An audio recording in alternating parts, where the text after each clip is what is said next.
नमस्कार, आप देख रहे हैं लाइव इंडिया हर पल। मैं हूं आपके साथ रेखा मिश्रा। बात करेंगे जयराम महतो की, जिन्होंने इशारों में हेमंत सोरेन को अपना साथ देने की बात कह दी है। अब ये साथ सत्ता में साथ देने की नहीं है, बल्कि आंदोलन में साथ देने की है। दरअसल हेमंत सोरेन हर एक मंच से केंद्र के बकाये पैसे यानी झारखंड के बकाये पैसे की मांग केंद्र सरकार से वो करते रहे हैं और उस बकाये वेतन को लेकर के, यानी वो बकाये पैसे, इसे वेतन नहीं कहेंगे, बकाये पैसे को लेकर के वह केंद्र पर हमलावर भी होते रहे हैं। ऐसे में जयराम महतो ने एक बार उन्हें खुली चुनौती दी है, यानी कि इसे चुनौती नहीं कहेंगे, अपना समर्थन कहेंगे। जयराम ने उन्हें अपना समर्थन देते हुए कहा है कि अगर हेमंत सोरेन जो कहते हैं कि केंद्र के पास राज्य का बकाया पैसा है, सही में अगर है तो हम तैयार हैं उनके विधायकों के साथ धरने पर बैठने के लिए। जेएमएम के विधायक आए, हमारे साथ धरने पर बैठे, हम केंद्र के साथ पैसे लेने को लेकर धरना देंगे और अगर वो वाकई झारखंड के पैसे हैं तो उन पैसों को हम लेकर भी रहेंगे। पूरी चर्चा विस्तार पूर्वक करेंगे, लेकिन सबसे पहले आप जयराम का ये भाषण सुनिए।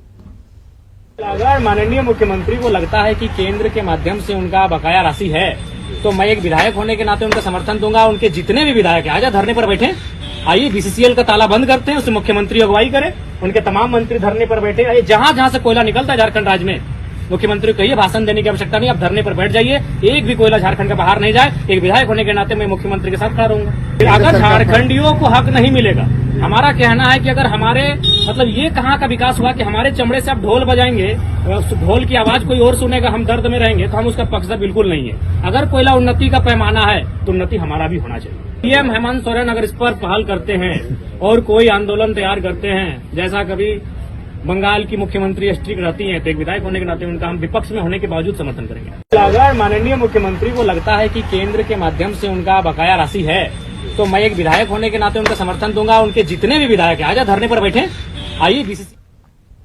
तो जयराम महतो को आपने सुना, जिन्होंने हेमंत सोरेन को अपना ऑफर दिया है और कहा है कि सही मायने में अगर केंद्र के पास बकाये पैसे हैं तो मैं तैयार हूं उन पैसों को लाने की पहल के लिए। यानी कि जेएमएम के विधायक आए, धरने पर बैठे और हम धरना देंगे और केंद्र पर दबाव भी बनाएंगे और वो हमारा वाजिब पैसा है तो हम लेके भी रहेंगे।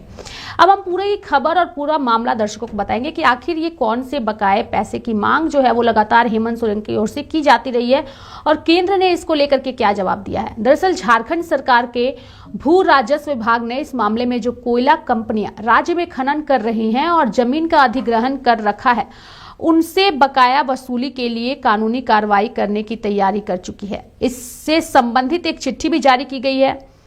पार्टी के वरिष्ठ नेता कुणाल सारंगी ने राष्ट्रपति से इस मामले में हस्तक्षेप कर झारखंड को न्याय दिलाने की मांग की है। यानी कि झारखंड सरकार और केंद्र के बीच बकाया 1,36,000 करोड़ रुपए के मुद्दे पर तनातनी जो है वो बढ़ गई है। राज्य सरकार कोयले की रॉयल्टी और खनन के लिए झारखंड में जमीन अधिग्रहण के बदले केंद्र से 1,36,000 करोड़ रुपए की मांग कर रही है। पूर्णिया के सांसद पप्पू यादव ने इस संबंध में जो है वो संसद में भी सवाल किया, तो वित्त राज्य मंत्री पंकज चौधरी ने ऐसी कोई भी राशि बकाया होने से इनकार कर दिया और उसके मायने भी उन्हें समझाए, जिसके बाद से चर्चा काफी ज्यादा बढ़ गई थी। अब हम आपको बताएंगे कि आखिर विस्तार पूर्वक कि आखिर वित्त मंत्री ने अपने जवाब में क्या कहा था। वित्त राज्य मंत्री के जवाब के बाद झारखंड की राजनीति उस वक्त गर्म हो गई थी। सीएम हेमंत सोरेन ने अपनी प्रतिक्रिया देते हुए सोशल मीडिया प्लेटफॉर्म एक्स पर लिखा था कि झारखंड की मांग जायज है, राशि यहां के विकास के लिए बेहद जरूरी है। उन्होंने झारखंड के बीजेपी सांसदों से इस विषय पर अपनी आवाज बुलंद करने का आग्रह किया। यानी कि झारखंड मुक्ति मोर्चा के महासचिव सुप्रियो भट्टाचार्य ने भी प्रेस कॉन्फ्रेंस करके झारखंड की मांग को जायज ठहराया। झारखंड मुक्ति मोर्चा के आरोपों पर भाजपा ने भी पलटवार करते हुए कहा कि हेमंत सोरेन और उनकी पार्टी के नेता हवा में बातें करना बंद करें। झारखंड भाजपा के प्रवक्ता प्रतुल यादव ने कहा कि सबसे झारखंड की जनता को झामुमो को बकाया राशि का वर्षवार ब्यौरा जारी करना चाहिए। ये बताना चाहिए कि जिस समय शिबू सोरेन कोयला मंत्री थे, उस समय अगर कोयले की रॉयल्टी का कोई बकाया राशि बचा था तो उन्होंने कितना पैसा झारखंड को दिलवाया। प्रतुल यादव ने कहा कि बीजेपी झारखंडियों के हित के लिए जो भी उचित कदम होगा उठाने को तैयार है। केंद्र और राज्य की सहमति से जो भी सही बकाया राशि सामने आएगा उसका भुगतान करने के लिए झारखंड बीजेपी भी सकारात्मक कदम उठाएगी, लेकिन सरकार को फर्जी नैरेटिव और आंकड़ों की बाजीगिरी का खेल बंद करना चाहिए। हेमंत सरकार को सबसे पहले यह सार्वजनिक करना चाहिए कि यह जो 1,36,000 करोड़ का दावा कर रही है वह किस वर्ष में किस विभाग से संबंधित है।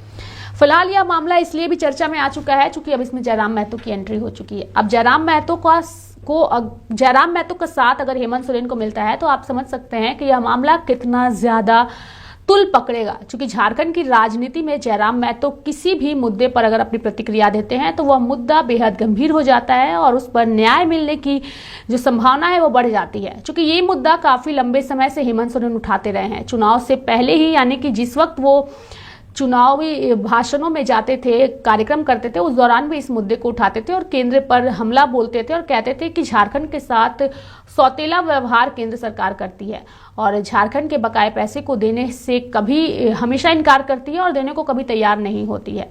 बजट को लेकर के भी उन्होंने हमला बोला। जब बजट पेश हुआ तो कहा कि झारखंड के साथ सौतेला व्यवहार हुआ, झारखंड के लिए बजट में कुछ नहीं है क्योंकि झारखंड में अभी विधानसभा के चुनाव नहीं है। कई सारी बातें उन्होंने कही है, लेकिन फिलहाल जयराम महतो ने जो है वो हेमंत सोरेन को ऑफर देते हुए अपना समर्थन देने का ऐलान किया है। अब देखने वाली बात होगी कि क्या हेमंत सोरेन जयराम महतो के इस ऑफर को स्वीकार करते हैं या नहीं, या फिर मंचों से ही सिर्फ केंद्र पर हमला बोलेंगे, या फिर उनके विधायक जयराम के साथ मिलकर धरने पर बैठेंगे और केंद्र सरकार पर दबाव बनाएंगे। ये देखने वाली बात होगी। मेरे साथ फिलहाल अभी के लिए इस खबर में इतना ही। आप देखते रहिए लाइव इंडिया हर पल। नमस्कार।